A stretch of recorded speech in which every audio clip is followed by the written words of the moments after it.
Drinking, drugs, gambling, sex, and smoking. They can all be clinically addictive.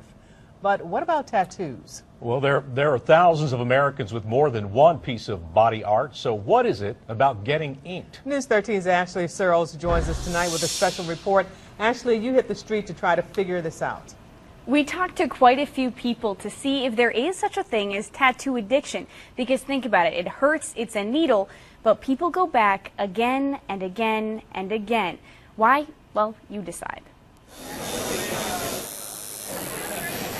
These days, tattoos are the buzz. The new old thing. They've done them really from time immemorial. If you go back to warrior societies. Now more popular than ever. I have at least half of my body covered. And it's less and less the symbol of youth or rebellion. I know a veterinarian who has his whole back tattooed in Yorkshire Terriers. At the very top, life is merrier with a Yorkshire Terrier. A little bit more hints of reddish orange. It seems more and more. The soccer moms are the ones who are coming in to get tattooed, who are really shocking us on a daily basis. A 2012 Harris poll found that the most inked up age group was 30 to 39-year-olds. And for the first time ever, women are more likely to have one than men. There's a saying that says your body is a temple, so why not redecorate it? But why do 1 in 5 adults have the sudden itch to ink? Why are more people getting tattooed? Because it's becoming more acceptable.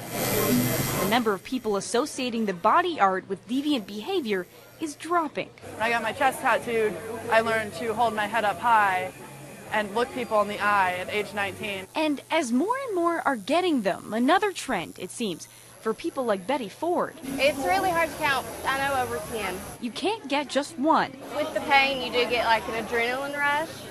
So that, I guess that can be a little bit addictive. All tattoos hurt.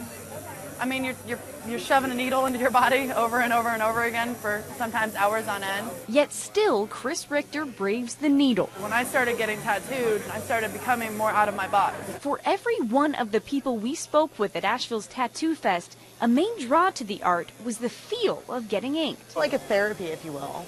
Some people like jogging, working out. Some people like getting tattooed. It's more of an outlet for a lot of people. I just stay relaxed, focused. It helps me cope with some of the stuff I've been going through.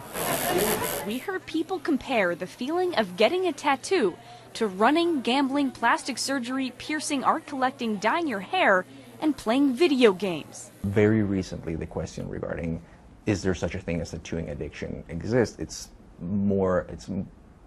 has just now started to be examined. Western Carolina psychology professor Leonardo Bobadilla says, anecdotally, some people who get tattoos do report a rush, very much like people would, when they take a substance, they feel euphoria. However, there is very little data suggesting that people may have tolerance or withdrawal, which are the two main symptoms of addiction: need increasing amounts of something to be satisfied, like an alcoholic, and cannot function properly without it. For example, getting the shakes. It would be interesting to see if there are people that are out there and whenever they have a bad day or something bad happens, they're like, I'm just going to get a tattoo, because it just makes them feel good. Bobadilla says he doesn't know one study that asked about that dependence or emotional release. That is virgin territory.